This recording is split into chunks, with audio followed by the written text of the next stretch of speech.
Yeah, they've done a great job so far. I mean, they started off by getting with Larry Johnson and talking about some of the personnel that we had and building from there.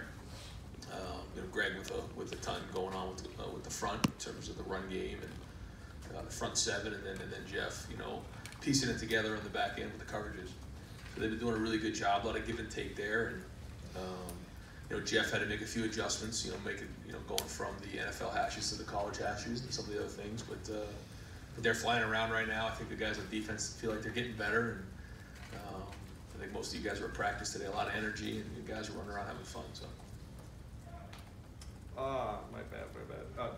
Front row right, Austin. Ryan, just to get it out of the way, you said on Monday you were going to look at some numbers for the quarterback. Has anything changed for you heading into this last week of spring? Yeah, not really. I mean, looking at it, I think the completion percentage is pretty close right now with those guys. We've been playing a little bit more zone coverage, so the completion percentage is kind of on par with what Dwayne was last spring. So we want to keep working on that towards the last week here. I think we should be a little higher than we were last spring just because of the style of defense we're going against. But today was an opportunity to kind of move the ball up and down the field a little bit more and play more situational stuff. So I thought the guys competed really well, and they both did a good job. This might be hard to answer, I don't know, your sense of the direction of the passing attack at this spring compared to last spring? You had those veteran receivers, you had Dwayne, but you also were looking at different quarterbacks then too. Where are you now compared to a year ago? We threw everything in this spring, so we really have almost a year's worth of stuff in. And we added a lot during last year, so it's been a lot for those guys to take on, and they've done a good job. But they're not there yet. We got to go back and repaint the bridge again. 4 or 5 more times this May, and go through it again this summer once we get into preseason. And those guys will have opportunity to go throw with each other this summer and work on the stuff. But still got a lot of work to do there. But they've done a nice job of putting it on the field in a short period of time. Second row left, Ari. You guys have some pieces coming in the offensive line in the fall, but it looks like with Josh coming back, you might be starting to get a feel for that. How's the piecing together of the offensive line going? Are you getting a rhythm there in terms of how things are there? Yeah, 5 guys. When you look at it right now, they're all new because Thayer isn't practicing, and then 4 other guys that were there last year that weren't. And then actually today Wyatt was sick, so we didn't have him. So guys are having an opportunity to step up and get a bunch of reps that they hadn't had before. Really impressed with Nick Petit-Frere. I think he's really come along and doing a nice job this spring.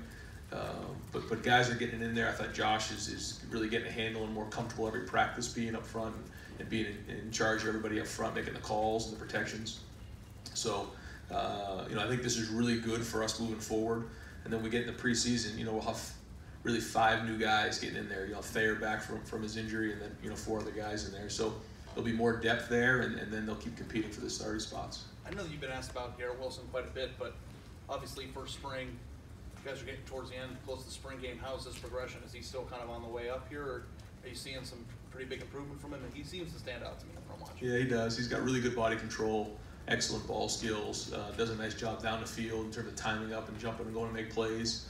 Still learning how to be, physical in terms of, blocking in the run game and picking up some of those things. Every once in a while he'll still get caught at the line of scrimmage, but every day he's getting better, and the more he plays, the better he's going to get. Right next door, Bill. Ryan, you guys have obviously added some under center stuff to the offense this spring. What's your assessment of how that's gone, and how much do you anticipate that sort of being part of your package as you move forward into the fall? Still evaluating it. It does give us some different things that we didn't have last year. It's twofold. One, it allows us to a lot of times put 2 tight ends in the game, which has been really good for us. That's a strength of our offense right now. It's really the most experienced group on our offense coming back. And it gives us other opportunities too to kind of roll off the ball, some play action things, and get the that speed sweep thing going that a lot of guys do. And so we're looking at a bunch of that stuff, evaluating it, still making a decision to move forward. And with the offensive line, you mentioned Wyatt was sick, and some other guys have dealt with illness. You have Thayer out, and some guys maybe you want to protect a little bit too. Like how is the thin nature of that position going to impact what you do in the spring game? Yeah, it's going to be everything, because we really have 11 guys total, so that's going to be a huge part of it. And because we're a little thin there, everything starts with the O-line. We want to be at 16 scholarship guys. We're light right there right now, and obviously with Thayer being out, that's a big deal. So it'll be hard. We'll probably go with a running clock in the second half, something we've done in the past before, so that we get some of the guys who are a little more veteran, like Bowen and some of the guys who played some more out of the game, and we can still have a full game, but it'll probably go quickly in the second half. You would consider playing like 7-on-7 for a stretch, just to No, we'll play the game. Yeah. Front row right, Tim? Yeah. Why is it important to play a spring game? Obviously, you saw what TCU had to step away from that. Why is it important to you? We play guys here early. Guys come and they get on the field early, and so it's one thing to be in the indoor and practicing practice 11, and we're kind of rolling with the practices. But once you get in front of 70, 80, 90,000 people in that game, it matters. Even just punting the ball and seeing if the returners can catch the ball in fair catch in front of that kind of crowd, what kind of reaction are they going to get? It's always good for the young guys to get out there and have the experience of walking through the tunnel, going through pregame, being in the locker room, all the different things that come up with it. So for the older guys, maybe not as important. That's why we'll get them out of the game pretty quickly, but let the younger guys go and feel what it's like playing in the shoe. And indulge me real quick, Ryan. I know y'all don't like to talk a lot about it individuals, but it looks like Josh Proctor is kind of coming along. It looks like Alex Williams kind of flashed today and stuff. Who has caught your eye this spring? Maybe not necessarily he's going to be a starter, but you think is making some big progress On defense? Yeah. Josh does flash. He flashes. He's still got a lot of football to learn. Just learn about day-to-day stuff. But he's maturing. He's getting there. It's a slow process, but very, very talented. There's some times where we'll throw a goal ball and he'll come out of the middle of the field and make a play all the way on the numbers. Yeah. So he's got a lot of range and a lot of talent. And Williams, is he coming along? Kind of a project, I think, coming out of high school a little bit and stuff. But what do you see? Yeah, all the guys up front are doing a great job. They really are. There's a ton of depth there, and Alex is one of those guys that they can really go get the passer. And so you saw today there was sacks, and those are game changers for us. And Larry's the best in America teaching those guys how to pass rush. I think our inside guys have been doing really well too. So a lot of depth there, and that's a strength on defense. Middle right, Bill? Yeah, Austin Mack obviously was an important player last year before he got hurt. What have you seen from him this spring in terms of his recovery and how important he is? Yeah, kind of a slow start when he got going here in spring, but then he's kind of come on. I think he's looking to show some leadership, especially in the last 2 or 3 practices. I've noticed he's been out there taking a lot of reps, and sometimes against our defense, you have some of these routes where you have to clear guys out. You got to be a team player. He's been doing that, working hard. I think his effort's been excellent. Sometimes he'll still feel a little bit with that foot, so we'll get him on volume control. But overall, it's healed pretty well, and he's looking to show leadership. I think I may have asked you about Brandon Bowen the other day, but he's obviously playing at right guard today.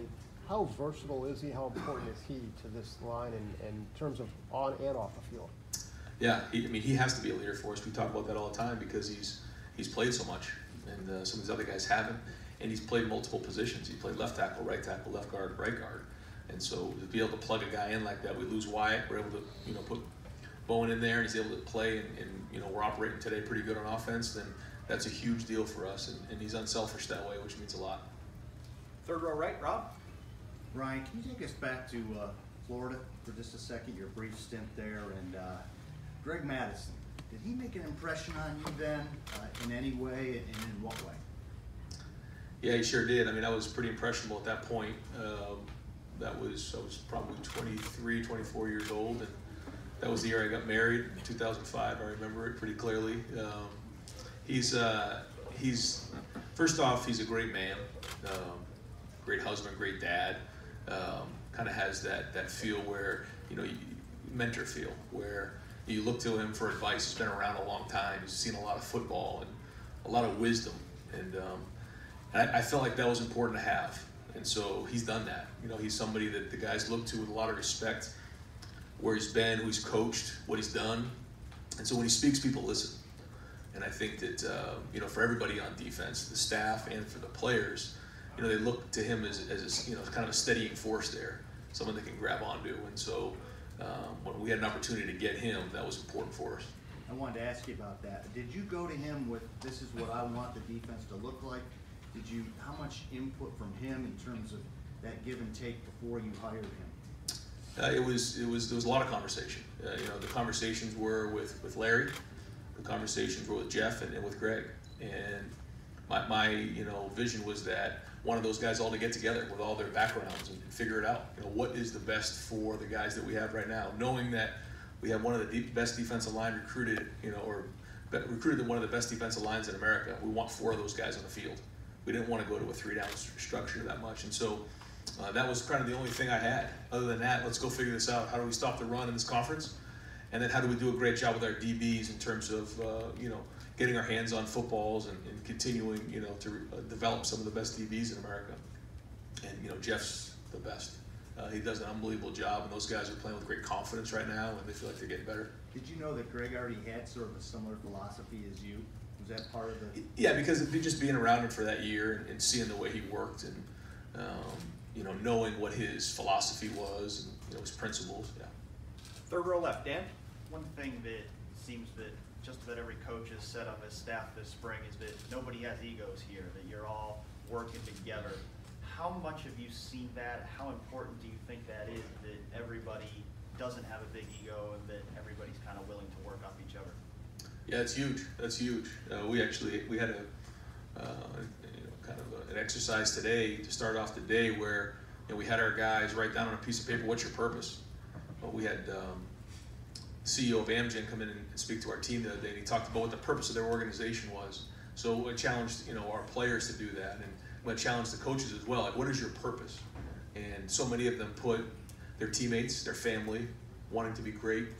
And so when you're unselfish and you're willing to sacrifice yourself for the others, that's when you have something special.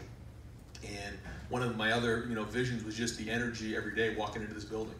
And I was proud to say today, I thought that was one of the most energetic practices we've had. Guys are running around, having fun, competing against each other, and that's what we want. And a lot of that has to do with the assistant coaches. And like you said, being unselfish and motivating their units from within. I mean, that's kind of the key. When you have so many coaches who have been in leadership positions, obviously the majority of the staff has been a coordinator at some point. Is that easier said than done for guys to kind of settle into roles and to not want to compete, to kind of be the leaders of their units? No, I think it's the other way. I think that when you're in a leadership role, you understand what it takes. You understand what it takes to be a good coordinator, a good position coach, and you respect it more. Because I think when you are a coordinator and you're working with other guys, you recognize things that, hey, if I'm an assistant coach again, this is what I'll do to help out. And I think it makes your team stronger. Front row left, Dave. Ryan, when we've gotten a chance to see practices this spring, by the way, thank you for opening up so many practices. It's been nice. Garen Prater seems to be a guy that's really making a lot of plays. I know he's a walk-on sophomore, but is he a guy that's legitimately in the mix for you guys at the wide receiver position? You never know how things happen. He's showing up every day. He's making plays. C.J. Saunders is a guy who walked on here. He earned a scholarship. So you just keep stacking days up like that, making plays before you know it. He could be on the field, yeah. And middle linebacker, looks like Baron Browning right now is running with the ones. I know Tuff was out today, and Taraja was with the twos. How do you see that shaking out? Do you think that's going to be a competition going into fall camp? Do you think there might be some rotation there at middle linebacker? Just kind of what do you envision there? Yeah, I think it's going to keep rolling because Tuff's been out with his knee. Baron's had his hamstring. Taraja's been there every day, and he's doing a good job on special teams. So I think it's going to keep going into the preseason. Get everybody healthy and let those guys play. We are going to play a lot of depth too. That's something that we believe in. It's something that whether it's on offense or defense, the more depth you have, the better. And let those guys play. But I don't think any of those decisions will be made until the preseason. And final questions, front row left, Doug. Sort of along those lines, Ryan. Do you have philosophically on the defensive side of the ball? Do you have anything in terms of, I want to play 8 defensive linemen, I want to rotate 6 linebackers, I want to rotate 3 corners, or, you know what, I want the best guys to play, or how much do you want situational substitutions? Do you want defensive guys running in and out of the game all the time? It seems like you guys do have some interesting depth, potentially, at a lot of places. How would you like to use it ideally? Yeah, in a perfect world, you have, 2 deep and a spare. We say 2 and a spare, a pair and a spare, and ideally that's what you do. Now, who's really game ready? That's what it will come down to in the preseason. We'll make a list of guys that we think are game ready to go put in the game, and if they're game ready, then we play. It was the same philosophy on offense last year when you say, well, don't take Paris out of the game. Well, we had KJ. Don't take Terry out of the game. We had Johnny, and so those guys kept rolling over and over again. Well, it's the same thing with our D-line. When they start coming out in waves like that, by the time you get to the 4th quarter and you got guys who are fresh coming at you, that makes a difference. Same thing in the secondary. you know, and those corners can get, you know, can be fresh in the fourth quarter as opposed to playing the whole game and breaking down. It matters. It also matters later in the season. And, you know, we actually have 2 bye weeks this season. So really, you know, projecting that, how can we, you know, sustain these guys throughout the season? It's depth. That's what it comes down to. That being said, our great players have to play great. Talk to our team about that all the time. Whether it's football, basketball, any sport, in order to go win championships, your great players and your veteran players have to play that way. And so that's a challenge. But we'll make that list in the preseason, figure out who's game ready, and then go from there. And you had a little scuffle today. Looked like maybe Jalen took a punch and then wasn't out there for the rest of practice.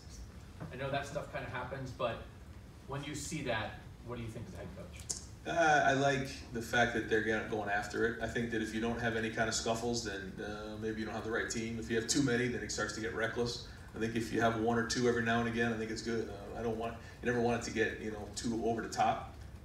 But when you're competing, you know, football's a violent game, and so emotions get high. But as we start getting closer to preseason, you know, we have to play with emotion. We can't let emotion play with us. Otherwise, it's going to cost us 15 in a game. So while we're trying to create energy and create that environment, I think it's a good thing. If it starts to get over the top and get reckless, then we'll put a stop to it. But as we get closer to the preseason, that stuff will start to calm down a little bit. And we do have one final question. Bill? Chris Olave looked like he hurt his hamstring or something. Do you have any kind of update on his status? Yeah, no, just, you know, some tightness in that hamstring. And, you know, we have a few guys kind of nursing that. It's later on in spring. It's something that's natural, but nothing long term. Great. Coach, thank you very much. Thanks, guys. Fine. Good, Brian.